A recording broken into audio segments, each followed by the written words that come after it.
Hi guys, আমাকে দেখে কি মনে হচ্ছে আমি কোনো মন্দির থেকে এসেছি? না গো, আমাকে এসে কেউ পুজো করে গেছে। দেখো তো, আর তোমাদের সঙ্গে সেটা শেয়ার করছি। চলো তবে দেখাচ্ছি। তো এখানকার রীতি রেওয়াজ কী হয় জানি না। এই শ্রাবণ মাসে কোনো সোহাগনের জন্য কি পুজো টুজো করে, যেহেতু আমাদের বাঙালি রীতি রেওয়াজে এটা নেই। তো কি কি দিয়ে গেছে, পুজো করে গেছে আমাকে। তো আর কি কি দিয়ে গেছে তোমাদের সঙ্গে শেয়ার করছি। চলো, এই একটা কলস দিয়েছে, একটা ঘটি যাকে বলি আমরা বাঙালিদের।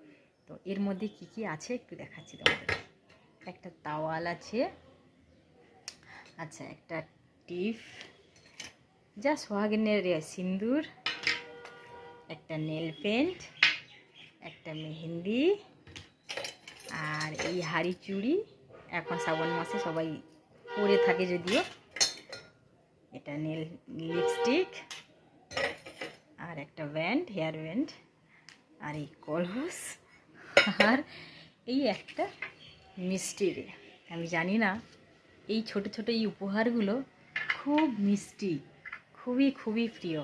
সত্যি আমি শুধু তাকে এই কথাই বলবো, তার সিঁদুর যেন অক্ষয় হোক, আর সারা জীবন যেন হেসে খেলে তাদের দিনটা যায়, এটাই বলবো।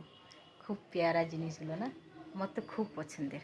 চলো ভালো থেকো, টাটা। তোমাদের কেমন লাগলো জিনিসগুলো জানিও।